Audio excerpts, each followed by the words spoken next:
Okay, so tunabidi tufanye audit ya baadhi ya accounts za social media. Okay, marafiki zangu wa Instagram, followers wangu wa Instagram wametaka ni audit account zao. Sawa.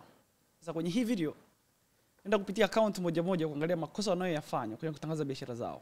Vitu gani ambavyo huenda vinawakosesha wateja na vitu gani ambavyo wanaweza kufanya ili kuweza kupata wateja zaidi. Okay?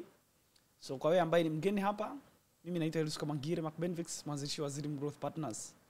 Na kupitia Zirim Digital tunasaidia wafanyabiashara kuanzisha na kutangaza biashara zao kwenye mitandao ya kijamii, lakini pia tunawauzia mbinu na kuwatengenezea mifumo za kupata wateja. Okay? Huyu anaitwa Gadgets Plaza. Anauza simu. Sasa ngoja tuone ni makosa gani ambayo anayafanya kwenye kutangaza biashara yake na ni vitu gani ambavyo anaweza kufanya kurekebisha haya makosa. Okay? Jambo la kwanza, tunaangalia kwenye bio. Sababu tunaangalia vitu vikubwa vinne. Sawa? Tunaangalia vitu vikubwa vinne. Tunaangalia value proposition. Kitu gani anawapa wateja ambacho ni tofauti na washindani wake wote. Cha kwanza. Cha pili, wateja wake ni akina nani? Okay. Kitu cha tatu, tunaangalia objectives za kila post. Yaani kila anachokipost kina malengo gani. Kwa hiyo ina maana je, ana content strategy? Kama hana content strategy, hilo ni kosa kubwa sana kwenye kutangaza biashara yako, kwa sababu kama una post content bila strategy yoyote, ina maana unaua biashara yako. Yaani ni kama hamna unachokifanya. And then tukishaelewa objectives za kila content au content strategy yake, tunakuja kwenye positioning. Je, anajenga brand au anatangaza tu biashara ili apate pesa? Kwa sababu hizo ni vitu viwili tofauti. Kuna mtu ambaye anatengeneza pesa bado, lakini lengo lake la muda mrefu ni kujenga brand. Okay? Lakini kuna mwingine ambaye anatangaza tu ili apate wateja, atengeneze pesa. Hao ni watu wawili tofauti. So even hizo ndo metrics ambazo naziangalia sana, kwa sababu ndo zinaonesha kama huyu mtu anaenda kudumu kwenye biashara yake au akija mshindani ambaye anajua anachokifanya atampita huyu mtu, au huenda biashara yake haiuzi kwa sababu kuna mshindani ambaye anafanya vizuri, whatever. Lakini leo hatutaongelea washindani, yani hatutaanza kuchambua kila mshindani kwa sababu tofauti ambazo zipo nje ya uwezo wetu. Alright, so let's go. Okay, so tunaanza na jina. Anatumia jina Gadgets Plaza, which is a very good name. And I think hili ni jina nzuri kama mtu ana long term plan ya kwamba nataka siku moja labda niwe na mall au na plaza hii ya gadgets, which is a very good thing. I don't know kama it's your plan or something, but it's a good thing. Sasa hapa umeweka jina lako, which is good. Ina maana hii inaweza ikasignify kwamba unajenga your personal brand at the same time unajenga business brand, which is good. Kwa hiyo hapa hizi ni indicators nzuri. Now twende kwenye bio yako. Kwenye bio yako umeandika genuine phones, laptops and accessories, brand new, used from abroad, tupo Kariakoo, China Plaza. Now ukiangalia hapa, mara nyingi kwenye bio waga tunabidi tuandike maneno ambayo either mteja ataya search pale juu, yani siku ambayo mteja ameamua anaenda kusearch.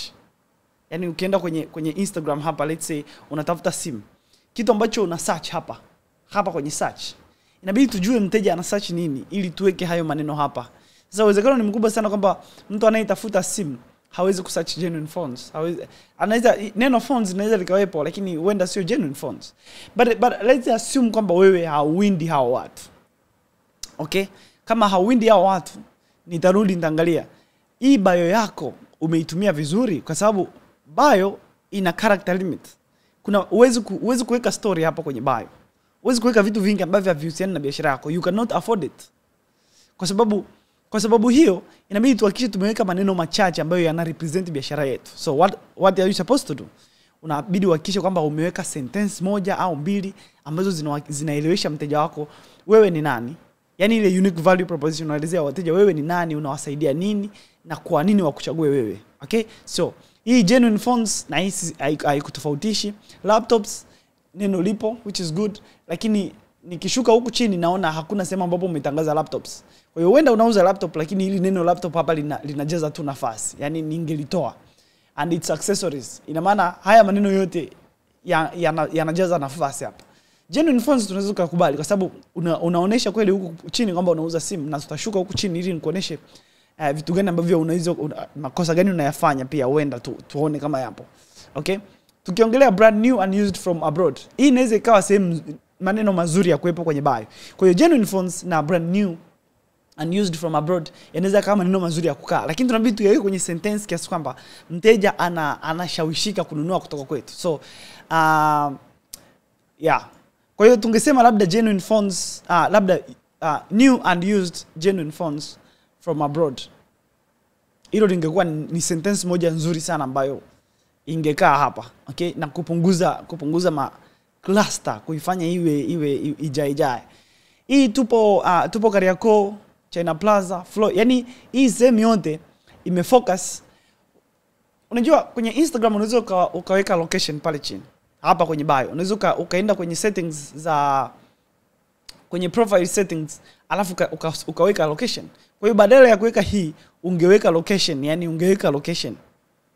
Okay? Ili ionekane hapa kwenye bio.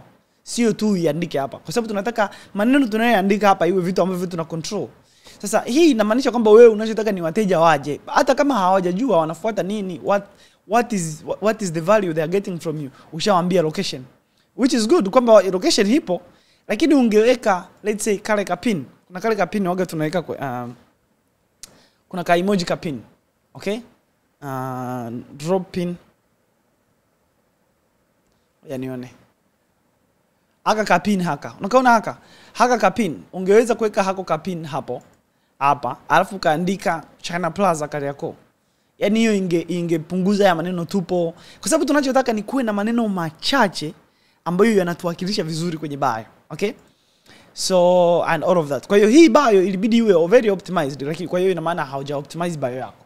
But let's proceed kwa sababu kuna mambo mengi ya kuzungumzia kwenye bio hapa, pamoja na hii link ya WhatsApp. Kwa nini hii link umeweka WhatsApp group? Kwa nini sio namba yako ya kawaida ya watu wa kutafuta WhatsApp? Unataka watu direct waje kwenye group, you know? So all of that zinaweza kuwa kwenye strategy yako. Je, unataka watu waje kwenye group ili wasiweze kuondoka kwenye group? Yani kwamba wakishakuwa kwenye group tayari wanajisikia kama wapo karibu na biashara yako. That could be a strategy, I don't know. Lakini mara nyingi huwa tunaweka link ya namba ya simu hapa ya WhatsApp kwa sababu watu wengi wanaweza kukutafuta. Wanaweza kuwa wanakutafuta kwa sababu mtu akishanunua simu mara moja haimaanishi kwamba atanunua tena.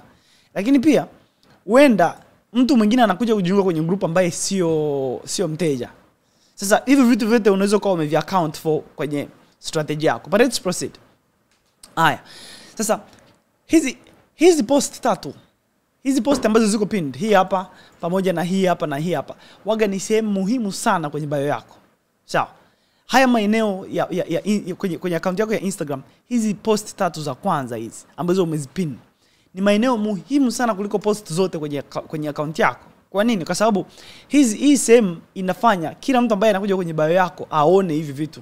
Sasa jakwa muandika njia za malipo. Is it necessary kwamba mtu akija siku ya kwanza aone njia za malipo? I don't know and I don't think so. Kwa hiyo hii mimi ningeitoa kwa sababu ina maana mtu ndo kwanza ameona. Hamjaingia kwenye makubaliano, hamjazungumza anunue asinunue. Ushamwambia njia za malipo. Okay. Hii certification. Wewe unaweza kuhisi kwamba hii certification ni nzuri kwamba lakini haimshawishi mteja bado anunue. Inamfanya mteja aamini kwamba uko certified, lakini haimshawishi mteja anunue. Haimshawishi mteja afanye maamuzi ya kwamba okay, ngoja ninunue kutoka kwa huyu mtu. Okay? Kwa sababu hii haimwambii mtu atafaidika na nini akinunua kutoka kwako. Hapa inamwambia kwamba okay, nikinunua kutoka kwa huyu mtu hawezi kunitapeli. Hiyo kitu ishawekwa tayari. Je, unataka okay, ngoja nikuelezee. Confirmation nyingine ya kwamba huwezi kumtapeli mtu ni kwamba umeweka sura yako hapa. Hii ni confirmation tosha kwamba wewe huwezi kumtapeli mtu. Okay? Yani ni confirmation nyingine kwamba huwezi kumtapeli mtu kwa sababu okay, ukimtapeli si atachukua picha yako apeleke polisi. Kwa hiyo technically hii nayo japokuwa unaweza kuhisi kwamba ni muhimu, lakini sio muhimu kuiweka hii certificate ya BRELA. Okay? Kitu muhimu ulichokiweka hapa ni customer feedback kwa sababu hii inawaonesha watu kweli kwamba okay, yani hii tena ni confirmation nyingine kwamba anaweza kukuamini. Kwa hiyo kwa sababu lengo letu kwenye mitandao ya kijamii ni kujenga uaminifu. Sasa hii ni nzuri zaidi, hii ni bora zaidi. Tena hapa umeweka Kariakoo China Plaza na hizi kwa jinsi ulivyoweka haka ulibidi ukakopi haka na kukapaste hapa. Katapunguza hizi cluster zote zilizo kwenye bio hapa. Okay? Hapa. Katapunguza hiyo cluster. But anyway, let's proceed. So, sasa nakuja kuna baadhi ya metrics hapa naangalia.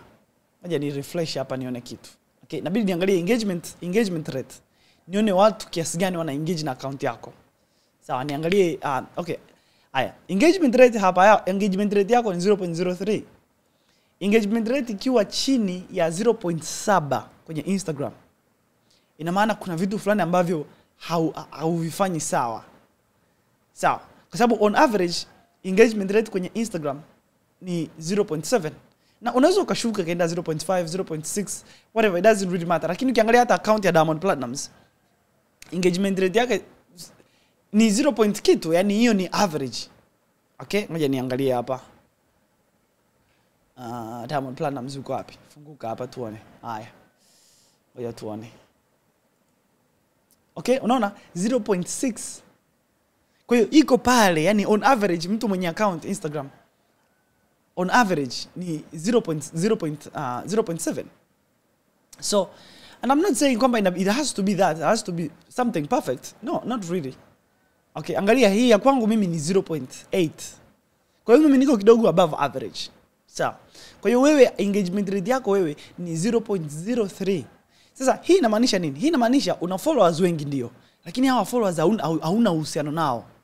Yani they don't care about you, wamekufollow wenda labda. Sasa hii waga ni nyingi kama mtu amenunua followers, kama mtu hivyo vitu mimi naweza angalia account yako nikarealize. Lakini kwa kuwa una post 1400, uwezekano ni mkubwa kwamba hawa ni genuine followers. Lakini kwa nini hawa engage na wewe? Hawa engage na wewe kwa sababu inaweza ikawa sababu moja hapa. Siko nakula ila nimejingata. Kwa nini? Mimi ni mtamu maana yake. But anyway, engagement rate ikiwa chini kama hivi, account engagement rate yako iko very very low, yani sio hata 0.1, ni 0.03. Na nimekwambia average inabidi iwe 0.7, lakini ya kwako ni 0.03. Hii ni iko chini sana. Ina maana hakuna uhusiano wote uliopo kati yako wewe na followers wako. Sasa hiyo ni metric mbaya sana. Hiyo ni metric muhimu sana ya kuitrack, lakini pia ni kitu kibaya sana kwa biashara yako kwamba yani wewe biashara yako iko hati. Kiasi kwamba lazima kila siku kama ni matangazo ya kulipia ulipie matangazo ya kulipia. Bila matangazo ya kulipia huwezi kusurvive. Okay? And I don't know kama unalipia matangazo ya kulipia. Naweza nikaangalia hapa kama umelipia matangazo au hujalipia, by the way. Na naweza nikaona ndo uzuri wa haya mambo. Okay? So but anyway, sasa inabidi uongeze hii. Na unaongeza vipi? Ni kutengeneza content ambazo zinaongea na wateja. Na nimerealize kwamba content zako haziongei na wateja kwa sababu zifuatazo. Ngoja nikuoneshe hapa. Content zote hizi zinamwambia mteja nunua kutoka kwangu, nunua kutoka kwangu, nunua kutoka kwangu. Nataka nikuuzie hiki, nataka nikuuzie hiki, nataka nikuuzie hiki, nataka nikuuzie hiki, nataka nikuuzie hiki, nataka nikuuzie hiki, nataka nikuuzie hiki. Hakuna mteja anayependa kununua. Hakuna mteja anayependa kuuziwa. Wafanyabiashara wengi hawajui hili jambo. Hakuna mteja hata mmoja duniani anayependa kuuziwa. Lakini kila mteja anapenda kununua. Sasa hizo ni story mbili tofauti. Mtu anayependa kununua, mtu anayenunua anajisikia kama yuko empowered, kaamua mwenyewe kununua. Lakini mtu anayeuziwa anahisi kama kalazimishwa kununua. Sawa, kapigwa. Sasa hii inamwambia mteja, nataka nikuuzie hii simu, ina hivi vitu vyote na namba ya simu. Which is good kwamba unatengeneza hizi posters, lakini hizi poster haziongei chochote kwa manufaa ya mteja. Sawa, zote zinawaambia mteja, nataka nikuuzie hiki, nataka nikuuzie hiki. So, ukiangalia baadhi ya content ambazo umejitahidi kupunguza hii cluster ya kwamba hii simu nunua kwa hii bei na hivi vitu vyote, which unaweza kuhisi kwamba hiki kitu kizuri. Ukiangalia hii poster, angalia hii. Lakini nikiangalia hii content yako, naona changamoto moja niondoe. Okay? So, mimi nilitegemea kwamba content ya video ya namna hii itakuwa ya kushawishi wateja zaidi. Lakini hapana. Hii content yenyewe haifanyi kazi kwa manufaa yako, kwa sababu humu ndani unaonesha kwamba unataka wanunue kutoka kwako bado. Yaani ni bora ungekuwa unazungumza. Kuna post moja nimeiona kwenye account yako ambayo ni post fulani ya ucheshi. It's a very good content. Very good content. Hii hapa. Ngoja nione. Iko wapi? Hii hapa. This is a very good piece of content. Nafanya dopa. Nakopesha. Sisi wa mkoani tunapataje? Tunakutumia usikooni. Sasa hii ni video nzuri sana na ndio maana kidogo imepata engagement kubwa kulinganisha. Angalia hii imepata likes 4, hii imepata likes 13. Japokuwa zote ni likes chache lakini technically wateja wako sasa. I mean followers wako kidogo wameengage na wewe kuliko hizi content. Ni kwa sababu huko ndani wameuona ubinadamu wako, wamekuona yani wameona zaidi ya wewe ukiwalazimisha wanunue kutoka kwako. Sasa ina maana technically hauna content strategy. Yani wewe kazi yako tu, of course unaweza kuwa vizuri kwenye ngoja nione. Habari, sisi tunaitwa Gadgets Plaza. Si moja kati ya makosa makubwa ambayo wafanya biashara wanayafanya kwenye kutangaza biashara zao ni wanafanya biashara iwe kuhusu wao. Hawafanyi biashara iwe kuhusu wateja wao. Yani your business is not customer centered. Your business should be customer centered. Tukiongelea customer centric business naongelea customer centric, yani nione customer ukisikia maana ya customer centric ina maana prioritizing the customer in all business decisions and actions, focusing on understanding their needs and creating a positive experience. Hiyo kitu mimi naweza nikainote kuanzia hata maneno ya kwanza unayoyasema kwenye biashara kwenye content zako. Je, unafanya iwe kuhusu wateja wako au unafanya iwe kuhusu wewe na biashara yako? Sasa sikiliza unavyoanza hapa. Unaanza habari, sisi tunaitwa Gadgets. Yani you're not talking about your customer. Unaongelea kuhusu nyinyi. Sisi yani ni kamba why should your customers care? Yani that's the one of the biggest questions ambazo yani tukiwauliza why should they care? Sikiliza. Yani why should they care? Sawa. Kwenye biashara we always ask ourselves, business should care about mambo ya mazingira haya. Mambo ya mazingira. But anyway, ningeingia ndani kwenye siku zote kwenye biashara we always tunataka wateja wajali kuhusu sisi. And we have to create a reason why should they care about us. Sasa probability ni kubwa sana kwamba hii video uliripia kama tangazo. Okay? Hii uwezekano ni mkubwa sana which I'm thinking nawaza hivyo. Sasa vyote focus yako kwenye hizi content imefocus kwako wewe au wewe nyinyi kama biashara, sio kwa wateja. Ndio maana mmeweka namba za simu, mmeweka Gadgets Plaza hapa, mnajisema nyinyi. Yaani hiyo inawezekana ikawa sababu kubwa kwa nini wateja wanaona kabisa kwamba nyinyi kuna kitu ambacho mnakifanya huko. Yaani mnataka ni kama mnataka watu wote wacheze na nyinyi, alafu mnawalazimisha watu wacheze na nyinyi.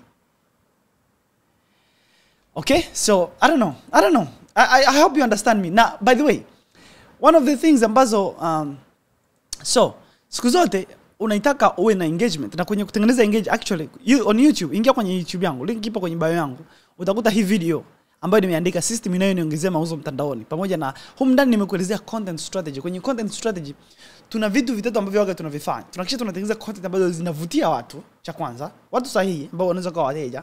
Cha pili, zinawa engage. Cha tatu, tunawa convert, tunawashawishi hawa watu ambao tumewavutia kama followers wa engage, wawe wanunue yani. Sawa. Sasa hapa there is no strategy. Yani hamna strategy. Zote hizi zina focus kwenye kuuza. So that's the biggest challenge. Na ndio maana views ni chache. Na haimaanishi kwamba hizi views ni chache. Kwa mfano hizi watu 120 sio wachache. Of course. Sio views nyingi ukilinganisha na watu wengi Instagram, lakini pia sio views chache. Watu 128 ni wengi. Lakini ukiangalia kwamba hauja harvest chochote kutoka kwa hawa views, inamaanisha kwamba hauna strategy. Sawa. Hizi content ni nzuri kwamba it's a good thing kwamba una hii sehemu ya kurekodia. Wewe unachotakiwa kufanya ni kuambia tu budget yako. Umeona?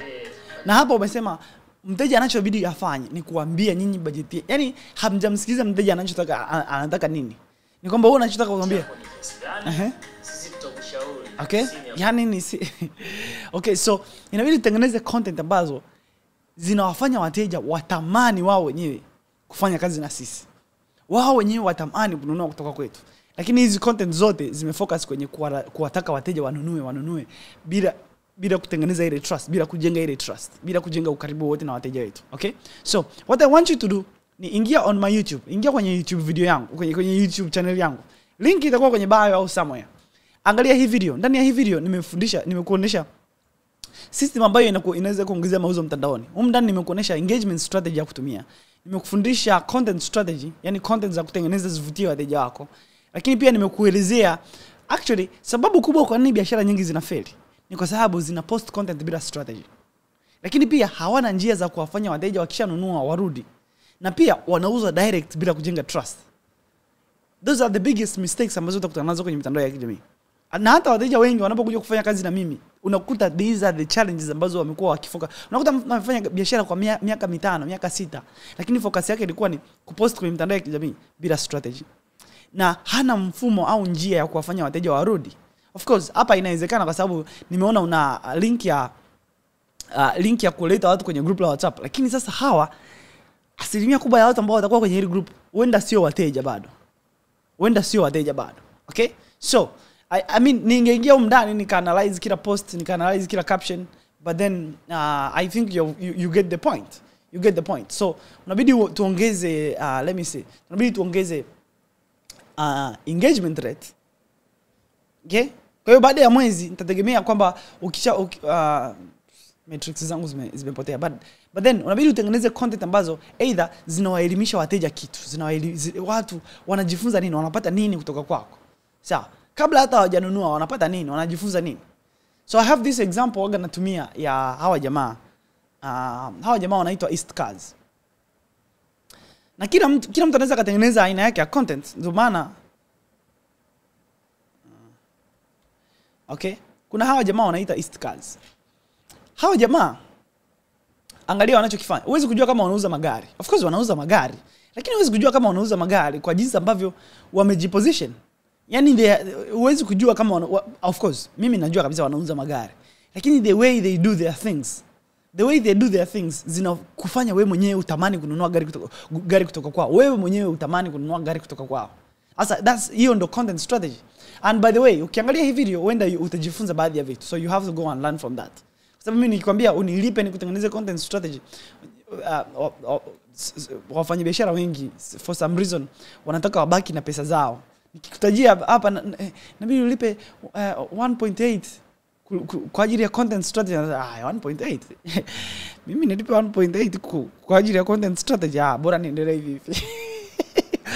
Lakini ndio hivyo, you have to invest in yourself ili uweze kupata matokeo. But that's it my friend. So badilisha hivyo vitu kwenye bio yako. Fanya content zako zifocus kwa wateja wako basi wao wanajifunza kitu. Sio tu unawaambia wateja kwamba wanunue. Hata hizi content za delivery ni unataka watu wanunue. Okay? Ni unataka watu wanunue. Sawa. Mkoani tunatuma, yani ni kwamba you are focused on mauzo. There is nothing ambacho mteja anapata kabla hata hajanunua. Okay? So, yeah. I hope this helps my friend. The good thing ni kwamba wewe mmiliki wa hii biashara, wewe hapo ni rafiki yangu, ni mwanangu. Kwa hiyo sitojisikia vibaya kwamba nimekuroast. Lakini that's it. Na ukibadilisha jinsi ambavyo unatengeneza content, ukafocus kwenye kuwasaidia wateja wako kufanya maamuzi kununua kutoka kwako. Okay? Hapa unataka wateja wanunue. Sasa nataka ufocus kwenye kuwasaidia wateja wako wafanye maamuzi sahihi ya kununua simu kutoka kwako. Yaani hata hiyo sentence peke yake ukielewa vizuri itakusaidia kwenye jinsi kubadilisha content za kutengeneza kuwasaidia wateja wako. Okay? So, yeah. Kwa hiyo hapa unaweza kaizi kwamba unajenga brand yako, lakini hamna anayekufahamu, hamna anayefahamu jina lako. Hakuna muda ambao unazungumza na wateja ili watake jamani nani. No. Ni kwa sababu you are focused on kwenye kutaka wanunue kutoka kwako. So they end up not even caring about who you are. Kwa sababu unachotaka tu ni wakupe pesa wanunue kutoka kwako. And that's not how business works. Okay? Yeah. So you should give them more value kabla hawajanunua kutoka kwako. And how do you do that? There's so much value ya kutoa kwenye kupitia content kuhusu simu. There's so much value. So I want you to go through this video. Angalia hii video itakufundisha the content strategy ambayo unaweza kutumia. Okay? Alright. So hii video ya masaa mawili ni course ya masaa mawili. You go through that. Alright. I think tumepatana. Alright. Kwa hiyo in summary bio yako haiko optimized. Okay? Kuna vitu vingi kwenye bio hapa ambavyo sio necessary. Kwa mfano, nimekuelezea kuhusu laptops na accessories kwa sababu nimeona account yako hii nzima unauza simu. Kwa hiyo haya maneno laptops and its accessories sio necessary kuwepo hapa kwenye bio yako. Kwa hiyo inabidi uyaondoe ili uache nafasi kwa ajili ya maneno zaidi ambayo tunaweza kutumia kushawishi wateja kupitia kwenye hii bio. Haya maneno brand new and used ni maneno ambayo yanaweza kawa na kutofautisha kwa sababu unataka specifically wateja wakija kwenye bio yako waone kama unauza brand new na used phones from abroad. Hii location tupo Kariakoo China Plaza ni nzuri kwamba ipo, lakini tatizo ni kwamba umeweka maneno mengi yanayoelezea location wakati Instagram ina baadhi ya settings. Ukienda kwenye profile settings pale unaweza ukaweka location ukaconfirm location ya pale ya ile sehemu ambayo upo. Kwa hiyo badala yake inabidi uondoe hii tupo Kariakoo China Plaza, uweke kale ka pin kama ulivyoweka kwenye hii post hapa. Unaona haka. Okay? Haya maneno yanatosha kukaa kwenye bio. Yaani lengo letu ni tuhakikishe kwamba bio yetu inachukua information, inaweka information ambayo ni necessary, sio vitu vingi. Okay? So itabidi uondoe hivi vitu vyote, uweke haya maneno machache. Haya maneno machache. Okay? Yatakusaidia kubakiza nafasi ya kuelezea wateja taarifa zaidi hapa. WhatsApp group, niko najiuliza kwa nini uliweka hapa WhatsApp group? Je, watu wote wanaoingia kwenye hili group ni watu ambao wananunua, ni wateja? Kama sio wateja then ni unnecessary kwa hiyo ili WhatsApp group kwa sababu utafanya group lako lijawe na watu ambao they are not intending kununua. They are not engaging. Group lako utakuta una group kubwa alafu watu hawasiliane, hawacommunicate, hawanunui. Okay? Wenda siku moja watanunua, but you never know. Maybe it's your strategy. Maybe inafanya kazi au haifanyi kazi, I don't know. Yeah. Okay? So kwa maana hiyo hii bio yako unabidi uoptimize vizuri. The good thing ni kwamba hii username wenda ikawa ni vision kubwa ya biashara yako. Kwa hiyo it's a good username na jina lako kwamba liko hapa kwa sababu unataka kujenga your personal brand. Na nimeona huku chini una post content zako mwenyewe, kwa hiyo which is a very good thing kama una post content zako. Lakini kwenye content unazo post hauongei, that's the problem. Hauongei. Content ambazo unaongea ni kama hizi ambazo unaongea. Okay? Lakini content zenyewe ambazo unaongea hamna strategy, hamna sababu kwa nini unaongea, hamna intention kwa nini unaongea. Ni unataka tu watu wanunue. Yaani kama nilivyosema, you have to go through this video. Ndani ya hii video nimekuonyesha content strategy ambayo unaweza kutumia kutangaza biashara yako. Kwa hiyo it seems hauna content strategy. Yaani una post tu picha za bidhaa na bei zake and there is no strategy, there is no reason kwa nini. Hapa unaonyesha delivery. It seems okay? Sasa hii inasababisha content zako ziwe either na views chache au ziwe na engagement kidogo. Na kama tulivyosema, account yako ina engagement iko very very low, 0.03% engagement. Wakati on average Instagram ina engagement rate ya 0.7. Ya kwako ina 0.03. Kwa hiyo hii ni engagement rate iko chini. Average comments 0. Average likes per post 4 wakati una followers 12,000 na post ziko nyingi tu. Okay, kwa hiyo there's a challenge hapa. Unahitaji content strategy au una content strategy.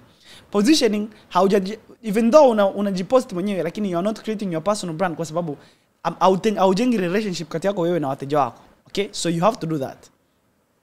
So, basically that's it. Okay?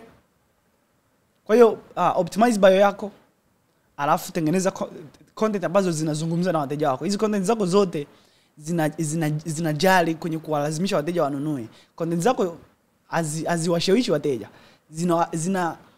Zinawafanya wateja wakuamini lakini haziwashawishi wanunue. Sawa. Kwa hiyo you have to talk to your clients. Hapa zinafanya waamini kwa okay, watu wananunua kutoka kwa jamaa. Lakini hizi zote ni content ambazo zinataka watu wanunue. Ndio maana umesema mkoani tunatuma. Okay? Lakini hamna ile value ambayo wateja wanapata kabla hawajanunua kutoka kwako. So there's so much unaweza kuweka kwenye content ambazo zinaweza zikaku. Kwa mfano, ngoja nikupe mfano wa content ambayo ulipatia. Unaona hii video hii. Ngoja nione hii video iko wapi. Hii video nimeizungumzia hapa. Ni content ambayo nakopesha. Okay? Sisi mkoani tunapataje? Tunakutumia usikooni. Sasa hii content ni nzuri ndo maana ilipata comments na ilipata likes 13. Okay, japokuwa 13 bado ni chache lakini ni nyingi ukilinganisha. Okay, ukiinganisha na hii ambayo imepata 4. So I think hauna content strategy. You need a content strategy kwa ajili ya biashara yako, kwa ajili ya kutangaza biashara yako na kujenga uhusiano na followers wako, okay? Ili engagement rate iongezeke. Sasa hivi ni 0.02. Zero average comment per post pamoja na average likes per post ni 3. So we need to change that. Okay? So if you can go through this video, ndani ya hii video ni ya masaa mawili, unaweza kukaa chini, tulia, kaa chini, tafuta kama karatasi, understand the video, understand vitu ambavyo nimekufundisha ndani ya hii video. You'll know what to do. You'll know what to do. Okay? All right. Next. Huyu anaitwa creator Ajax. Anaitwa Elias Aston. Okay? Ni content creator, ni visual content strategist. Na kwenye bio yake umepost kwamba 99 businesses transformed with stunning visuals. Hii ni nzuri sana kwamba umepost inajenga ile authority kwamba watu wanajua kabisa wewe umefanya kazi na watu gani na watu kiasi gani, which is a very good business. 99 businesses transformed with stunning visuals. Unafanya motion graphics, unafanya graphics design, unafanya video editing, unafanya content creation. Alafu umeandika hapa let's connect. Kwenye link umeweka link ya okay, so I suggest kwamba hii link ya Facebook uiondoe, ibaki hii link ya WhatsApp peke yake. Okay, kwa sababu hii Facebook link ni unnecessary, ina clutter, inafanya mteja achanganyikiwe. Sasa nawasiliana naye wapi huyu? So we don't want, hatutaki tumfanye mteja afanye maamuzi yoyote anavyokuja kwenye bio yetu. Tunataka aende straight to pale ambapo tunataka aende. Sasa akija hapa akakuta kuna link mbili ya Facebook na sasa ushafanya kichwa chake kianze kwa sasa hapa na click kwenye Facebook na click kwenye contact me. Na najua unaweza ukasema kwani mteja ni fara kiasi kwamba hajui kama hapa nimemwambia contact me. Hapa ndio wateja wengi ni wako hivyo. Wateja wengi wako hivyo. So that's how it is. That's how it is. Now, kwa hiyo kwenye profile kidogo, profile yako umeitengeneza vizuri, and kwa kuwa wewe ni graphics designer, mimi nimekuwa graphics designer for 6 years. Miaka 6 nimefanya graphics design. So I understand kwamba umejiposition vizuri. This is a very good way of positioning yourself. Badala ya kusema wewe ni graphics designer, umejiita visual content strategist, which is a very good way of positioning yourself. Visual content strategist. Now, kwa kuwa wewe ni visual content strategist, then your focus shouldn't be kwenye graphics. Lakini cha kushangaza kwenye content nyingi huku ni posters. Okay? Which is I think hii video niliona wakati unatengeneza hii video. It's good. Yeah. I think it's hii inaniridi kwa nzuri sana. So I think content kama hizi ni vizuri sana ukiwa unazishare. Lakini sasa tunavyokuja kwenye hizi content nyingine huku chini. So nimerudi nikaangalia kwenye reels. Okay? Kiangalia kwenye reels zako zina engagement kidogo sana. Na mostly tukikuta engagement ni ndogo ni kutokana na kwamba kunakuwa na ukosefu wa storytelling kwenye content. Yani there's no story behind your content. This is what I mean. Nikiangalia post hii hapa. So, nikiangalia hii post.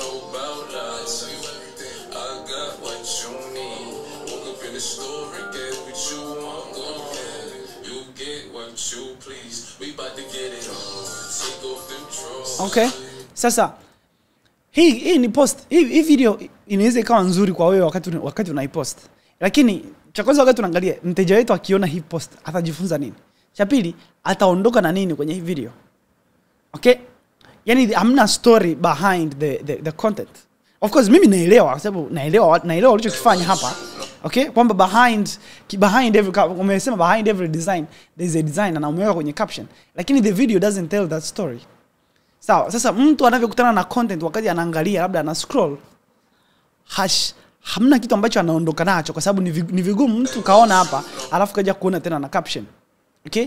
Yani usitegemea watu wasome caption. Tegemea watu wasome caption secondary baada ya kuona video yako. Okay? Kwa hiyo ni bora hizi content. Kwa mfano ni bora hii content ambayo ulikuwa unazungumza na ndio maana imepata likes 12, imepata engagement kidogo kubwa kuliko hii. Hii imepata likes 6 na comment 1. Okay? So, that means technically storytelling is missing. Cha kwanza. Cha pili, let's see. Kuna baadhi ya content ambazo I think so this is a very good video. Kwangu mimi naona this is a very good video. but tena mimi ndo nimecomment hapa kabisa. Okay, so this is a good video. Kwa hiyo what is missing hapa ni element ya storytelling. Okay, element ya storytelling au frequency labda ya kupost. So let me see. Ngoja niangalie kwenye frequency ya kupost. So hii post, niangalie post yako ya mwisho ni lini. Hii post 1 day ago. Hii hapa 2 days ago. Hii hapa 2 days ago. Hii hapa 3 days ago. So okay. So kwenye frequency it's ni vizuri sana upo yani una frequency nzuri ya kupost. However, hiyo frequency ya content za kupost na quality ya zile content. Let's talk about the quality ya content. Narudi tena kwenye hii video ambayo nimeongelea. Hii video iko wapi ambayo nimeongelea? Video yangu iko wapi? Hivi ndivyo nilivyoweza kutengeneza kazi hii ambayo mteja wangu mwishowe alifurahia. Nilipitia tu hapa. Kumbe sijakuonyesha kazi yenyewe. Okay. Hii video iko wapi? Video yetu imepotea? Usifanye hivyo. Okay, ngoja tuangalie hii video. Program unayotumia kueditia video zako sio kikwazo kwa nini haufikii watu sahihi. Okay. Changamoto ni moja. Haijalishi unatumia advanced program kama After Effects, kama Premiere Pro, DaVinci, Final Cut. Okay, so this is a very good video. So, this is a very good video. Na I don't know imepata views kiasi gani, lakini ukilinganisha nina uhakika ukilinganisha na views nyingine. Na views it's a very good video, unaona? Pata views 106. Sasa 106 sio chache. Sawa, ukilinganisha na hizi videos nyingine. Lakini pia watu 106 ni wengi sana. Kwa hiyo mndani anaweza katokea mteja mmoja. Anaweza katokea mteja mmoja. Kwa hiyo kwangu mimi these are better videos. Hii ni video bora zaidi. So kuliko hizi videos nyingine. Kwa hiyo technically pia wewe unachokimiss ni content strategy. So inabidi uwe na tunaziita kama themes za content. So unaweza kuchagua vitu vitatu ambavyo unavizungumzia. Unaweza kuwa unaongelea tuseme programs za kueditia, jinsi unavyo edit, lakini pia unaweza ukaongelea aina ya designs. Okay, lakini pia unaweza kuongelea biashara na design ambazo zinafaa kwa ajili ya biashara yake. So unaweza kutengeneza hizo, ukawa unatengeneza different pieces of content kwa kila kundi la hizo themes. Okay, other than that I think una potential kubwa ya kutengeneza content nyingi sana, tena especially kwa jinsi ulivyojiposition hivi kama visual content strategist. This could be a very good positioning. So tena hii inakujengea wewe brand wewe mwenyewe zaidi. Okay, so yeah, kwa hiyo we should ukiendelea hivi you are going to build a very good brand, lakini you have to refine your quality of content, especially quality of videos. Okay, quality ya hizi videos, lakini it doesn't really matter kama unatumia kifaa chochote unachokitumia. Mimi ninachoona hii video ni nzuri, simu iko vizuri na uko vizuri kwenye kuedit, which I think video nice ni hii video. Ndivyo nilivyoweza kutengeneza kazi hii ambayo mteja wangu mwishowe alifurahia. Mwanzo unaona hiyo effect ile zoom out. Ile zoom out ambayo umeitumia imemvutia mtu kwenye video. Okay? Imemvutia mtu kwenye video. Sasa unahitaji vitu zaidi vya namna hiyo baada ya video kuendelea. Especially kwa wewe ni video editor. Kama una kitu punching cha kuongelea, let's say kwenye hii video, ngoja nione. Maranatha. Kwa majina anaitwa Imani Peter Hezro. Ni mwenyekiti wa Adventist Young Professional jimbo la TRBF. Yeah. Mchungaji? Wewe mchungaji. Nataka video ambayo uko umo kwenye video. So there's a lot of content ambazo nimeona una post humu ndani ambazo ni kwenye kuedit zina quality nzuri sana, lakini inavyokuja kwenye story is missing. Yani the story is missing. Sasa kama the story is missing, mpe mtu kitu cha valuable, yani labda mfundishe kitu. Kwa mfano kama nilivyoongelea hii video. Unaona hii video ni nzuri sana. Nimepata likes 12 ukilinganisha na hii video yenye likes 6. Kwa hiyo ni bora umfundishe mtu kitu kama you don't have a story to tell. Mfundishe kitu. Yani it's more sustainable kumfundisha mtu kitu. Okay? So yeah. And other way, if you can go through this, ujifunze ni content strategies gani unaweza kutumia. Okay? Jinsi ya kutengeneza content ambazo zinavutia watu, zina engage na watu na mambo kama hayo. Ukiklik link ipo kwenye bio utakutana utakutana na hizo hiyo training ambayo nimekutengenezea. Okay? So yeah.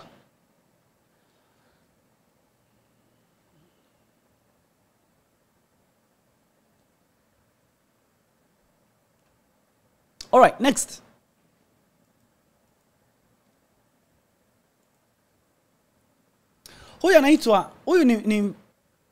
Huyu ni anauza bidhaa za lishe nadhani. Okay? Huyu anaitwa NutriCare Wellness. Ana account Instagram. Sasa nataka tupitie Instagram tuone makosa anayoyafanya. Alafu biashara vitu gani anaweza akabadilisha, vitu gani anaweza kaongeza. Okay? Cha kwanza, NutriCare Wellness 4040. Hili neno ni nahisi NutriCare Wellness ilikuwa inatosha. Okay? So hizi namba inabidi uziondoe. Okay? Inabidi uondoe hizi namba. Lakini huku chini kwenye bio umeelezea unasaidia mama kufanikisha unyonyeshaji, mbinu za kuongeza maziwa ya mama, kutatua changamoto za unyonyeshaji, ulishaji mtoto kuanzia miezi 6. Hivi ni vitu vingi unafanya. Yaani unamsaidia mama kufanya vitu vingi sana. Okay? So, unamsaidia mbinu za kuongeza maziwa, kutatua changamoto za unyonyeshaji, ambacho ni kama umefanya double speaking. Yaani umerudia maneno kwenye maneno yale.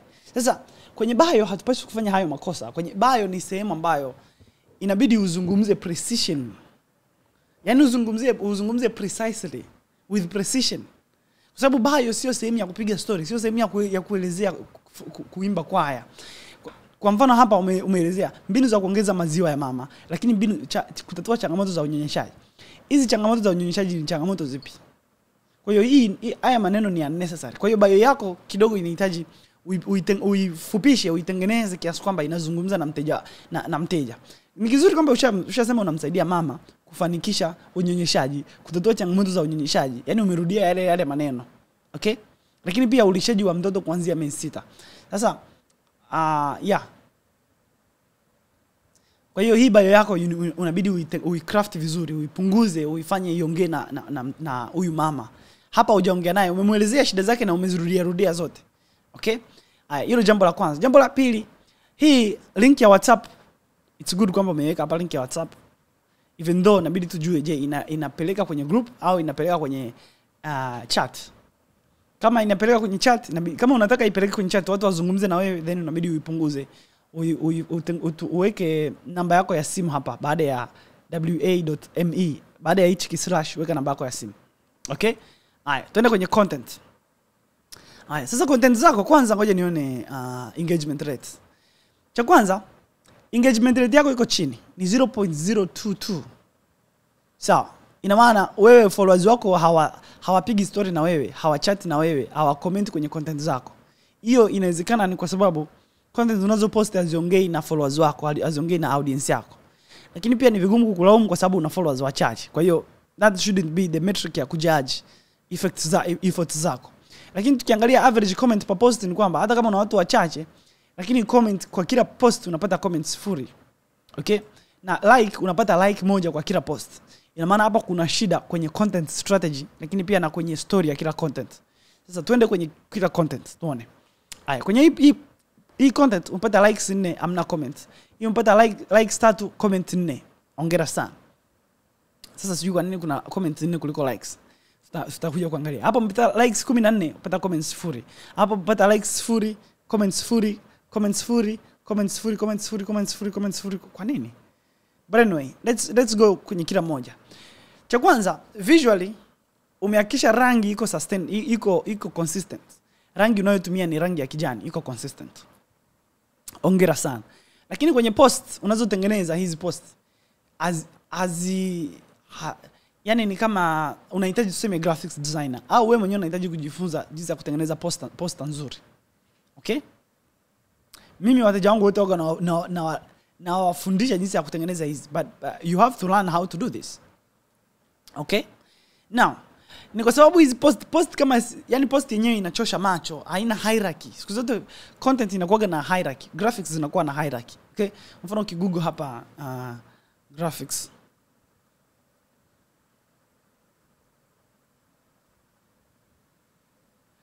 hierarchy. Okay? Haya niona examples za graphics design hierarchy. Ukiangalia hierarchy inamaanisha ukiangalia hii post.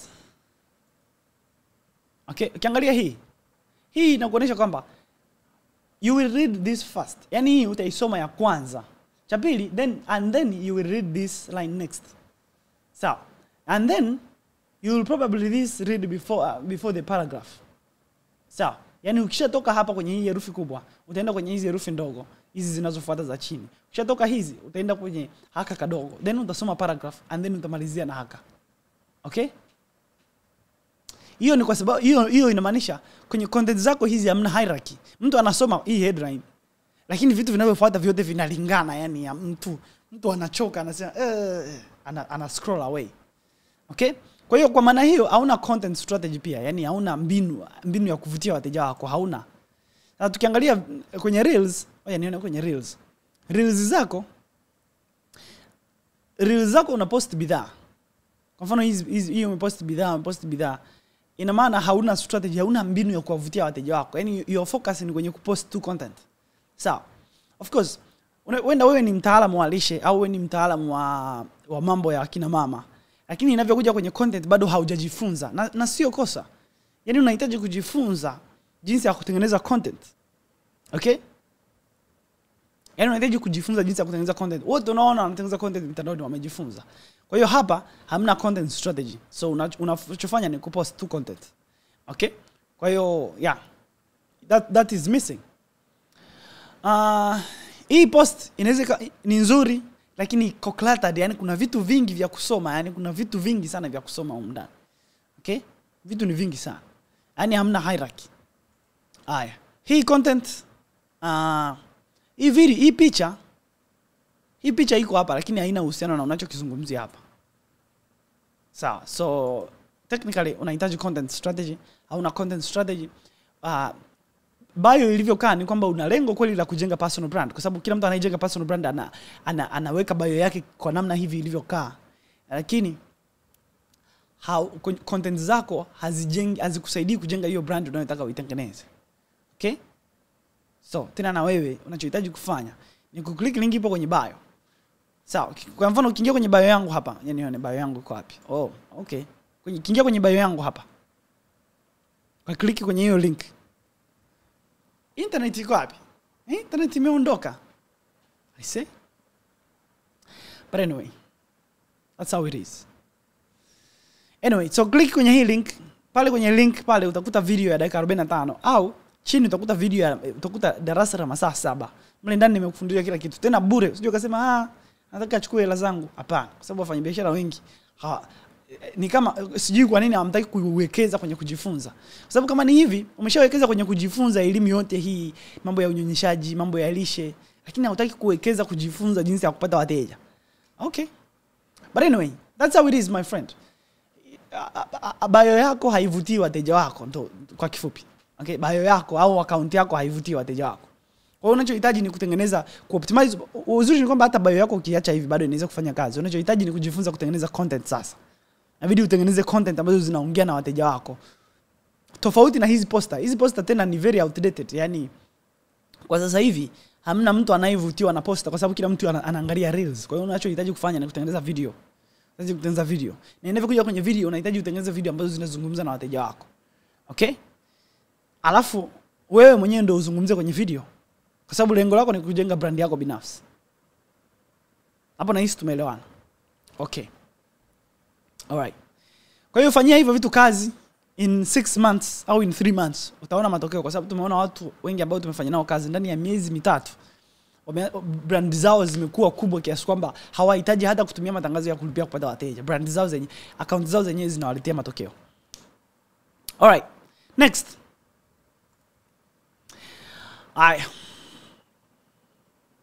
Kwanza Nice.